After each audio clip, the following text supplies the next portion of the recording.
നമുക്കറിയാം കേരളത്തിൽ ആദ്യമായിട്ട് കർഷക തൊഴിലാളി സമരം നടക്കുന്നത് മഹാത്മാ അയ്യങ്കാളിയുടെ നേതൃത്വത്തിലാണ്. അവിടെ നിന്നും ഈ ഒരു 21ാം നൂറ്റാണ്ടിലേക്ക് നമ്മൾ എത്തി നിൽക്കുമ്പോൾ എവിടെ എത്തി നിൽക്കുന്നു ഇപ്പോഴും കേരളത്തിലെ കർഷകരുടെ അവസ്ഥ എന്നത് കൂടി പരിശോധിക്കണ്ടേ? തീർച്ചയായിട്ടും വളരെ പ്രധാനപ്പെട്ടതായിട്ടുള്ള ഒരു ചോദ്യമാണ്. കാർഷിക കേരളമാണ് നമ്മുടെ കേരളം. നമുക്കറിയാൻ സാധിക്കും, ഏകദേശം 100 വർഷം മുൻപ് മഹാത്മാ അയ്യങ്കാളിയുടെ ആശയം എന്തായിരുന്നു? കാർഷിക കേരളം എന്ന സ്വപ്നമായിരുന്നു.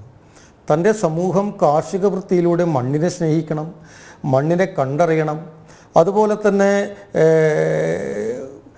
സസ്യലതാദികളെ വളർത്തണം, കൃഷി ചെയ്യണമെന്നൊക്കെയായിരുന്നു. പക്ഷേ അന്ന് മഹാത്മാ അയ്യങ്കാളിയുടെ ആശയം, ആ ആശയത്തിൻ്റെ 1% പോലും ഇന്ന് കേരളത്തിൽ നടക്കുന്നില്ല എന്നുള്ളതാണ്. നമുക്കറിയാം, കാർഷിക കേരളം എന്നാണ് കേരളത്തെക്കുറിച്ച് പറയുന്നത്. 44 നദികളൊഴുകുന്ന കേരളമാണ്. ആ 44 നദികളൊഴുകുന്ന കേരളത്തിൻ്റെ കാർഷിക മേഖല തകർന്നു തരിപ്പണമായി. ആ കാർഷിക മേഖല തകർന്നു തരിപ്പണമായതിൻ്റെ അടിസ്ഥാനത്തിലാണ് നമുക്ക് ഇന്ന് ഒരു കൺസ്യൂമർ സ്റ്റേറ്റ് ആയിട്ടാണ് കേരളം നിലനിൽക്കുന്നത്. തമിഴ്നാടും ആന്ധ്രയും തെലുങ്കാനയും അവരൊന്നും സഹായിച്ചില്ല, കർണാടകയൊക്കെ സഹായിച്ചില്ല എന്നുണ്ടെങ്കിൽ ഒരു നേരത്തെ ഭക്ഷണത്തിന് വരെ നമുക്ക് ഗതിയില്ലാത്തൊരു സാഹചര്യമാണ് നിലനിൽക്കുന്നത്. എന്തിനു പറയുന്നു? തിരുവോണം ചിങ്ങമാസമാണ്. തിരുവോണം വരാൻ പോവുകയാണ്. ആ തിരുവോണത്തിന് നമുക്ക് ഇലയിട്ട് ഉണ്ണണമെങ്കിൽ ഇന്ന് തമിഴ്നാടിനെയും കർണാടകയിലെ ആശ്രയിക്കേണ്ട ഒരു സാഹചര്യമാണ് ഇന്നുള്ളത്. എന്തിനു പറയുന്നു? ഓണം കൊള്ളുന്ന പൂവ്. ഒരു കാലഘട്ടത്തിൽ നമ്മുടെ കേരളത്തിൽ സമ്പൽ സമൃദ്ധമായിരുന്ന പൂക്കാലമായിരുന്നു. പക്ഷേ ഇന്ന് ഒരു പൂ പോലും കിട്ടാത്ത സാഹചര്യം.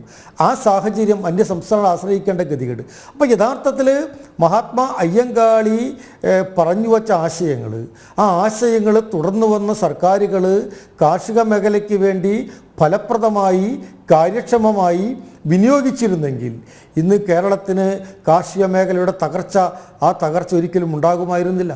അപ്പോൾ യഥാർത്ഥത്തിൽ നമ്മൾക്കറിയാൻ സാധിക്കും, മഹാത്മാ അയ്യങ്കാളിയെ പോലെയുള്ള ആളുകൾ, അവരുടെ ദീർഘവീക്ഷണം, അവരുടെ ചിന്താഗതി, ഈ രാഷ്ട്രത്തെ മുന്നോട്ട് നയിക്കാൻ വേണ്ടി ഇന്ന വിഭവങ്ങൾ ഈ രാജ്യത്തുണ്ടാവണം, സംസ്ഥാനത്തുണ്ടാവണം, ഇന്ന മേഖലകളിൽ നമുക്ക് മുന്നോട്ട് പോകാൻ സാധിക്കണം, ഈ മണ്ണറിഞ്ഞ് നമുക്ക് കൃഷി ചെയ്യാൻ സാധിക്കണം, മണ്ണിനെ സ്നേഹിക്കണം. അതുപോലെ തന്നെ നമുക്കറിയാൻ സാധിക്കും, മഹാത്മാ അയ്യങ്കാളി ഒരു നല്ല ദൈവവിശ്വാസിയായിരുന്നു.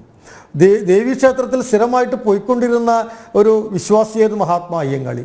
അപ്പോൾ യഥാർത്ഥത്തിൽ പരിസ്ഥിതിയെയും മനുഷ്യനെയും മണ്ണിനെയും ദേവതകളെയും എല്ലാം ഒരുമിച്ച് ഒരേപോലെ കാണുന്ന ഒരു സംസ്കാരം, ആ സംസ്കാരമായിരുന്നു മഹാത്മാ അയ്യങ്കാളി എന്ന് ചിട്ടപ്പെടുത്തിയത്.